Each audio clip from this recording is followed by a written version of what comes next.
What is up, everyone? My name is Jack Southall, back again with another video, and today I'm basically just going to be talking about the month of October 2018 in wrestling. I will talk about my predictions for the Evolution pay-per-view, which is tomorrow, which should be interesting to see how they pull that one off. I really do hope that they end up having a great show with Evolution, because the women have been working their asses off to get this moment.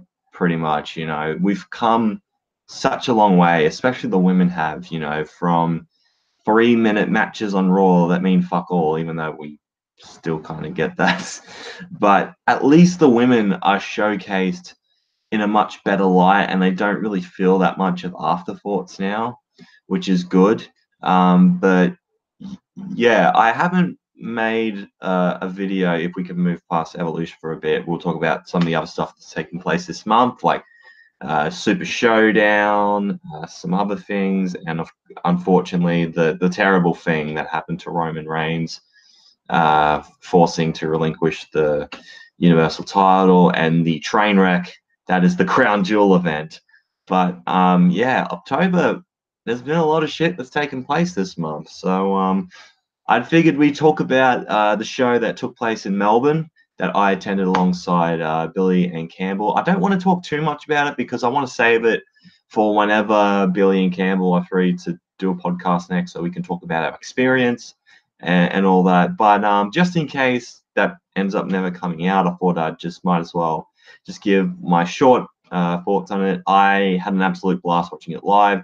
I can completely get why people have no interest in going back and watching this show, or just to fucking watch it in general. I completely understand that. But just to be there live and feel the energy of the crowd, like I feel like a lot of the crowd was really into the entire show, because us Australians, we've never seen anything on the grander scale like this before. We'd never thought in a million years we'd get something like this at the MCG. So yeah, of course, all of us were just going to jump all over it, and we just ended up having a great time. My match of the night for me was easily the Cruiserweight title match between Buddy Murphy and Cedric Alexander. I thought those two guys absolutely tore it up, and it was just a great moment for Buddy Murphy winning the Cruiserweight title in his home country.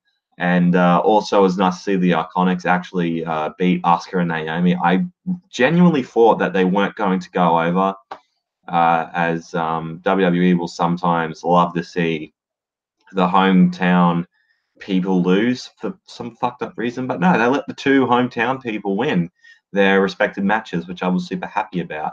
And then, of course, the main event, which was Triple H versus The Undertaker. I really enjoyed it. I had a great time seeing it live. Being able to feel The Undertaker's entrance live in person was just an experience I'm never, ever going to forget. Undertaker is my all-time favorite wrestler, so seeing him live, I thought I was never, ever going to see him live. But the fact that I did is just, it's fucking crazy. Oh man, like I was in awe just seeing Undertaker finally make his way into the ring and being like, wow, man, I'm experiencing this. It was quite a fucking amazing feeling to sink in. And then, of course, after the match with the Brothers of Destruction beating up DX, which I did not see coming at all. I thought this was just going to be a one-time thing, and then we're going to fuck off to I don't know, wait for Crown Jewel or next year's WrestleMania. But no, we've got DX versus the Brothers of Destruction. Shawn Michaels will be making his return for the for the first time in 8 years, and at the Crown Jewel event, which WWE doesn't want to say is in Saudi Arabia, even though they've still decided to continue on with the event, even though Saudi Arabia isn't exactly doing so well at the moment, especially with the death of the journalist, Jamal. I don't want to say his last name because I'm worried I would fuck up his last name, but they had confirmed that he was killed in Saudi Arabia, and yeah, WWE is saying, fuck it, it's getting too close to the event. We can't really cancel it now. Although John Cena and Daniel Bryan have been rumored to refuse to participate at Crown Jewel and want no part of it. Like Daniel Bryan, I kind of get, because he's a bit of an activist and stuff like that. But for John Cena was kind of a shock, as he said on the Greatest Royal Rumble show how much he loves the country of Saudi Arabia and stuff like that. I mean, I feel like it does definitely have to do with the death of the news journalist. But you know what? I'm glad that they're speaking up, and they don't really have to go if they want to. Like John Cena and Daniel Bryan can like leave the company tomorrow and they would not be hurt, because John Cena has got a fucking acting career going on. And he's going to be following in the footsteps of The Rock. He's going to have a hell of a movie career on his hands. And as for Daniel Bryan, he doesn't fucking care if WWE fires him. He'll go to Ring of Honor. He'll go to New Japan and wrestle whoever he wants there, because he just loves wrestling. He doesn't need to cling on to the WWE. He'd be more than happy to wrestle in other promotions. So yeah, they can really say that stuff and not really have it affect them. But as for myself, will I be watching the Crown Jewel event? I don't know. I probably won't be watching it live because it's on at 5 a.m. in the morning, or like 1 or 2 a.m. in the morning, and I just cannot be asked to stay up that late for a fucking Saudi Arabia show. Like, because I said I was going to do it for the Greatest Royal Rumble, and I ended up not doing it, which, looking back now, I'm glad I didn't, because that show, besides the 50-man Royal Rumble match and Titus O'Neil fucking up, not that much to go back to, honestly. It's kind of a forgettable show. It was like a glorified house show, just like the Australian show was. It was a glorified house show, but because I'm a selfish bastard, I loved it. But yeah, just the controversy with Crown Jewel. I had a good feeling WWE wasn't going to leave the whole Saudi Arabia thing anytime soon. They're kind of locked in a contract with them at the moment.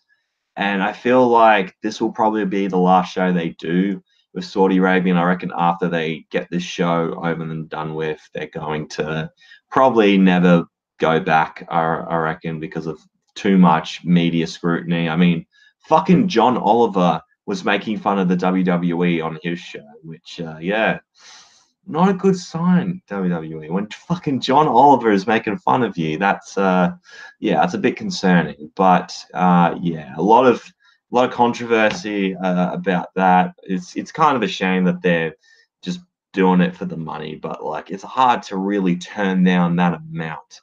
But at the end of the day, WWE as a company, their number one goal is to make as much money as possible. And so, of course, they're not going to say no to the deal. Unfortunately, it's shitty.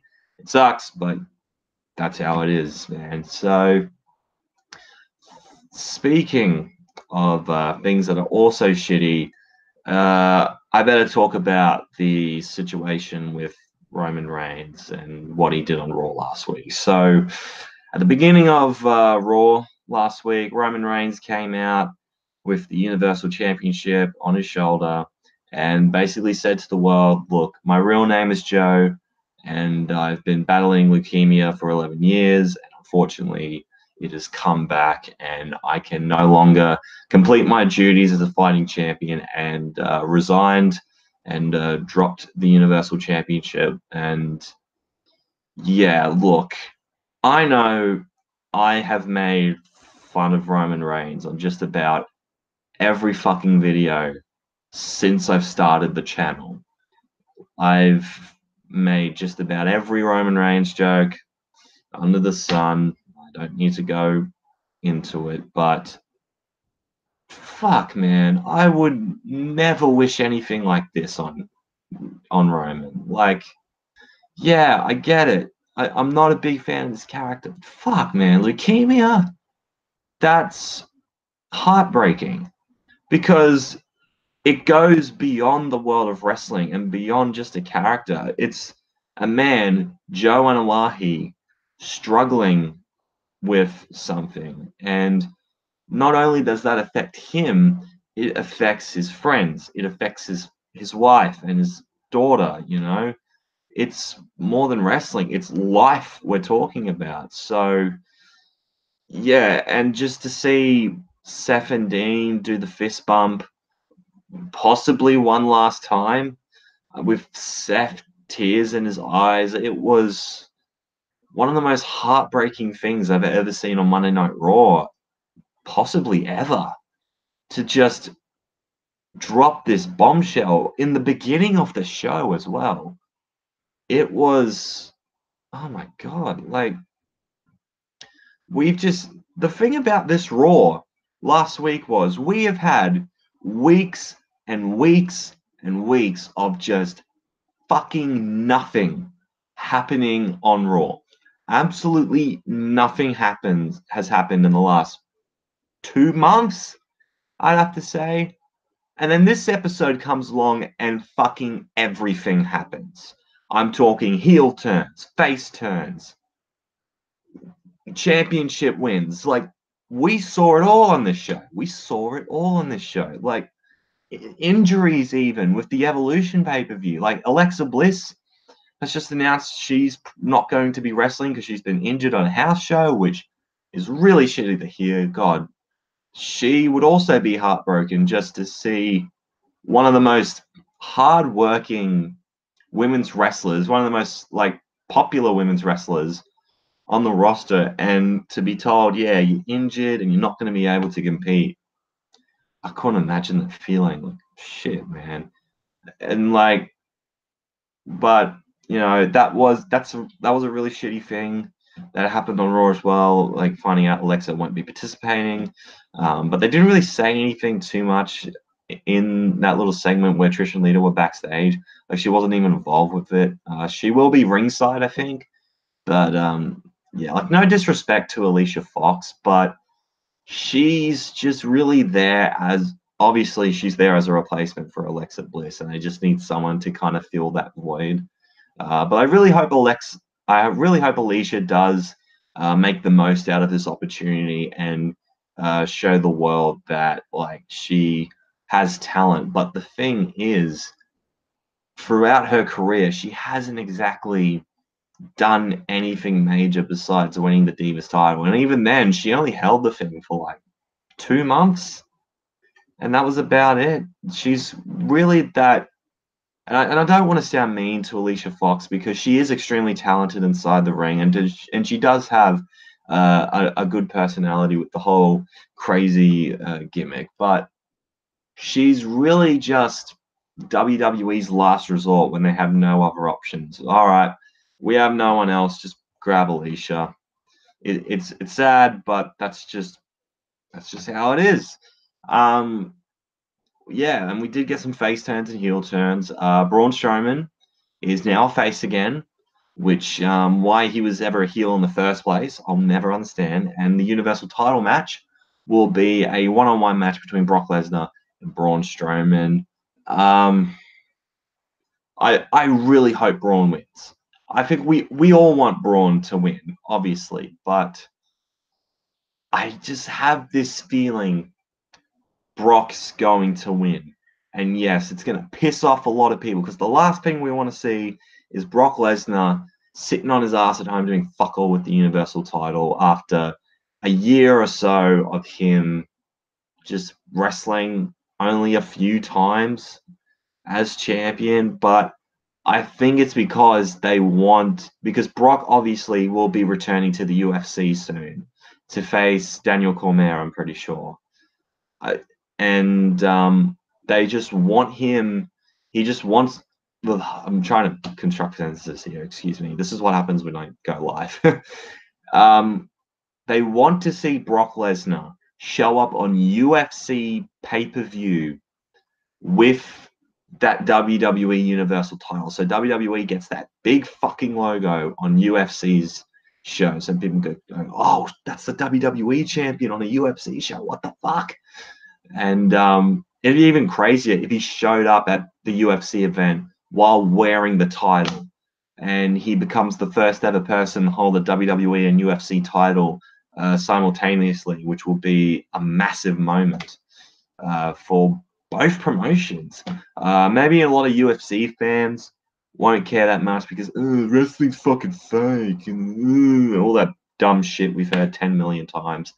But for WWE fans who aren't a bunch of monster drinking, guys that wear affliction t-shirts and listen to Five Finger Death Punch and can actually tolerate both sports, it would be a cool moment to see, I guess. But then again, he's held the title already for like a year and a half. We don't need to see it again. And people love Braun Strowman, even as a heel. We want to see Braun be the next top guy.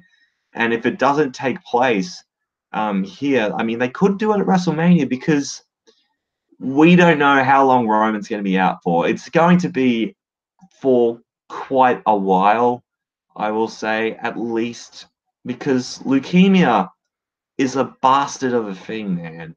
And depending on just if it gets any worse, which fuck, I hope it doesn't. I hope Roman Superman punches leukemia and gets back in the ring as quickly as we can. But like, who knows when Roman's gonna come back? If he ever comes back. But yeah, it's a weird situation with the Universal title. But I'm praying to the wrestling gods that Braun Strowman does win the Universal title when that happens. But yeah, it's been interesting. Raw this week was actually more interesting than SmackDown, which is such a complete change to what we've been seeing for the last God knows how many weeks now. But also Elias finally turned face, which I'm more than happy about, and it looks like he's in a feud with Baron Corbin because he wanted to do his live performance, which everyone wants to see Elias, everyone loves him, and I feel like it's finally the right time for him to turn face because Baron Corbin tried to stop his performance and said, "Look, we don't have enough time for this," and then because we have a match coming up, and then it turns out they did have enough time, and that Baron just simply didn't want to see Elias perform, and then Elias smashed the guitar over Baron's head, which was great to see. So an Elias Baron Corbin feud, that's weird, but you know what? Elias is a babyface. It could be interesting because how is he gonna? Obviously, he can't just run down the crowd if he's a babyface. That's like the most unbabyface thing to do, unless the crowd is fine with that, which I highly doubt. I think he'll just go to like running down the opponents and just start writing songs about them, which he can do.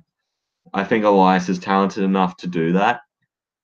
And I reckon if you just keep him in short matches and just good segments, then Elias can be just fucking great. There's not much we can complain about. So, yeah, I'm more than happy to see Elias turn babyface because he's just been one of the most entertaining things on a boring ass show. So, because Elias, he gets me through those 3 hours, man. When he asks the crowd who wants to walk with Elias, I say I do every time.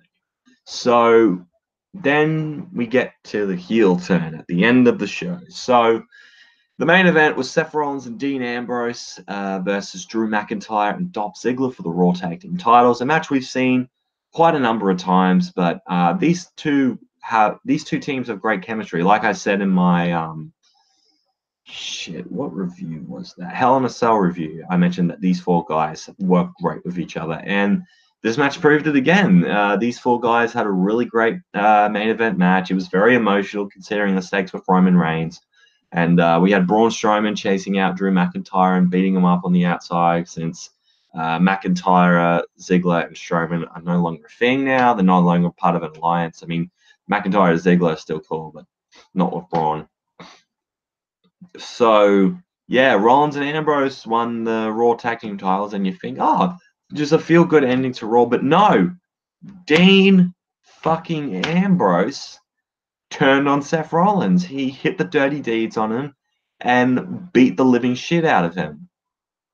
And I have to say, perfect time for a heel turn. Just imagine the heat that man is going to get in 2 nights on Raw. Like, holy shit.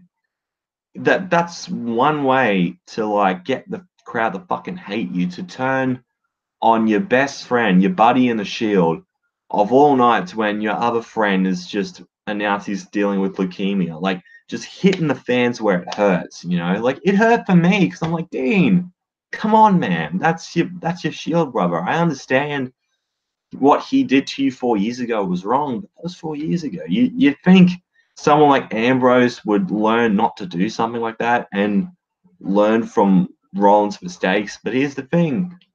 He's the lunatic fringe. He's a fucking nut job. That's just who he is. And now that he's a heel, I feel like we'll be able to see Dean Ambrose just go to lengths we've never seen before. Because I've always thought, like Ambrose was a great babyface, but him as a heel, and if they let him go all the way with his lunatic gimmick, he's going to be gold. He's going to be just as good as he was in 2014 and 2015, 2016, He might eclipse all those years, which if he does, then that's quite the accomplishment. And just goes to show you how damn good of a performer Dean Ambrose is. And I think he's probably been wanting this for a long time. I think the lunatic fringe gimmick would fit a heel persona perfectly. And for Seth Rollins, with all the high-flying maneuvers he does and just how solid of a wrestler, and just being one of the best wrestlers on the roster. And, it's hard to not cheer that guy when he's putting his heart and soul into every match he gets involved with. So, yeah, it's going to be a great feud. I mean, we've seen Ambrose and Rollins before with the roles reversed, with Rollins as the heel and Ambrose as the face, and they fucking killed it. I think if they book this correctly and they don't make this a bland, shitty feud, we could get possibly one of the best feuds of the year. Like, we really could be. I'm really excited for this. I don't want to get too excited because we all know what WWE does. They're good at building us up to get excited, only to plummet them. But always stay optimistic. Always stay optimistic. But yeah, it was pretty much it from Raw. SmackDown. That's pretty much it for SmackDown. Fuck all happened, unfortunately. Rey Mysterio's back, which is cool. And SmackDown 1000 was very similar to Raw 25 in that it wasn't that great. The Evolution segment was great, though, when Batista came back and was joking around with Evolution. And he mentioned, oh, yeah, Triple H, you've done everything except beat me. And just the fun in the room just went off. Like, Triple H was like, the fuck, Dave? The fuck? Like, are they teasing something in particular for WrestleMania? Batista and Triple H again for WrestleMania 35. I mean, that's surely they'd have to go there. Or if it's like one of those things where they tease it and just never ends up happening, which they do from time to time. But man, a Triple H Batista match at WrestleMania 35 would be pretty damn cool. I think the fans would be a lot more forgiving to Batista than they were in 2014, because hopefully they don't let Batista in the way of any big over guy, like if they put him in the Royal Rumble or anything like that. I don't think they're going to do that with Batista, hopefully. But yeah, it's too early to look into Royal Rumble shit right now. But yeah, that's pretty much all that happened this week, and we might as well talk about WWE Evolution, the first ever women's exclusive pay-per-view. So who have they got as lead commentator? Michael Cole. Why?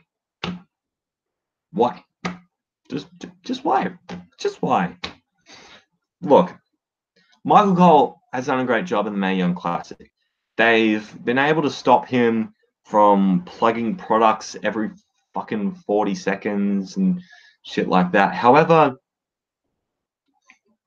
excuse me. Got something in my mouth.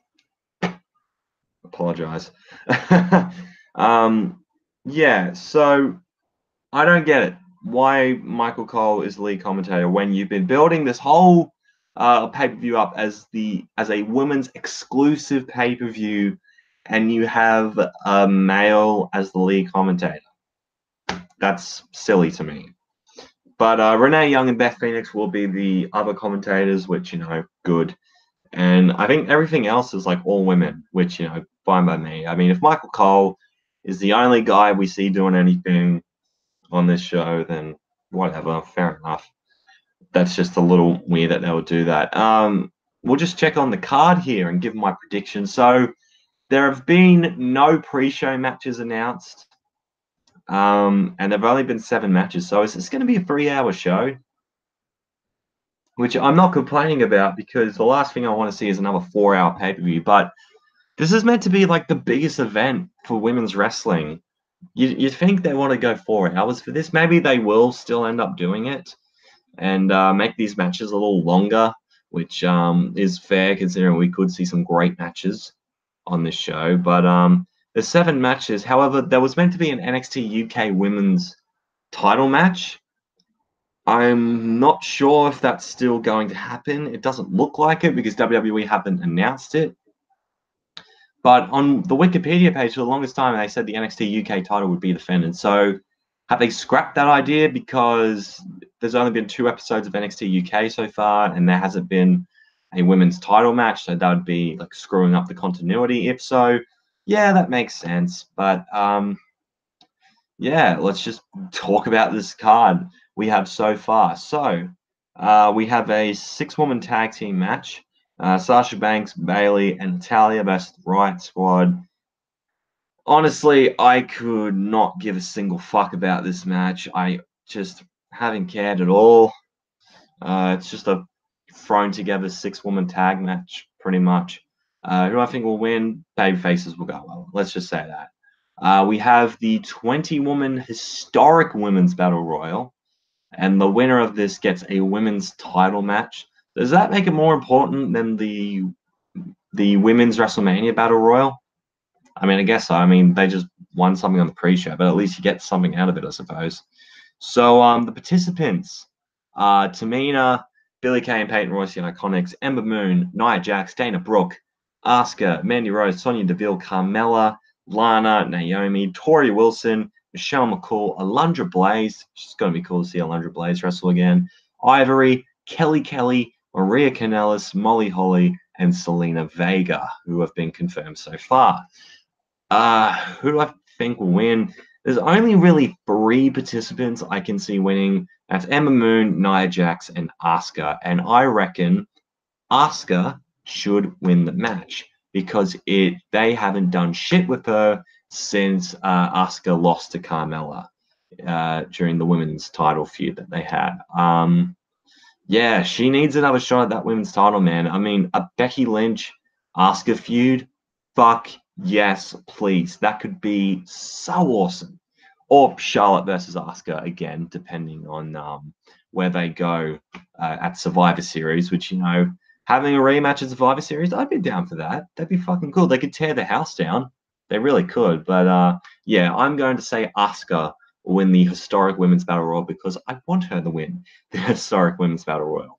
We have a tag team match. We have Trish Stratus and Lita, the icons of women's wrestling, taking on Mickie James and Alicia Fox. It was originally meant to be Mickie James and Alexa Bliss. However, Alexa Bliss, like I said before, got injured and unfortunately won't be participating in this match. So, yeah, it's Trish and Lita. I mean, do you honestly expect the team of Mickie James and Alicia Fox to beat Trish Stratus and Lita, 2 of the most, popular women's wrestlers ever?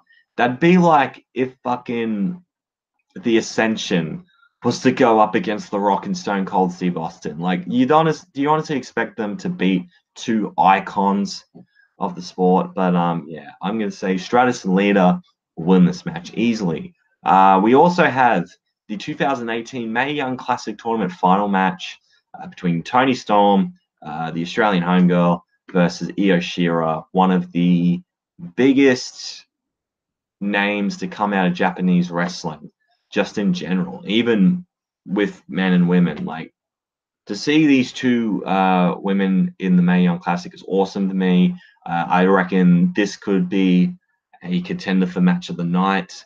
I think these 2 will probably have one of the better matches on this night, as they've been doing a great job with the Mae Young Classic. It's been very entertaining. this year, and I think these two women will just have a fucking killer match. Who do I think will win though? Selfishly, I want Toni Storm to win because I've become a bit of a fan of hers. I really like her like rock out gimmick and like inspired by Motley Crue because I like Motley Crue, and also she was from the Gold Coast, the place where I was born. So yeah, I dig some Toni Storm, man. And also she's cute as hell.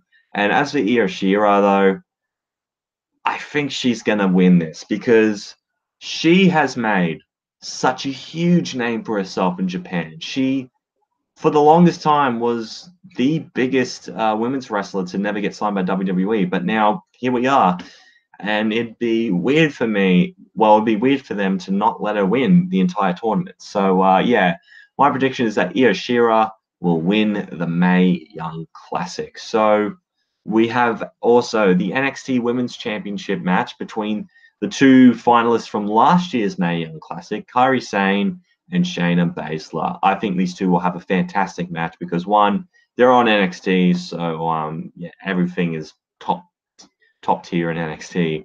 And I've just really loved the story. Shayna pretty much denying the fact that she lost to Kairi Sane. She can't fathom the thought of her losing to someone like Kairi Sane because Shayna Baszler has been on an absolute roll this year for in NXT. She has been the most dominant woman on NXT since Asuka, obviously.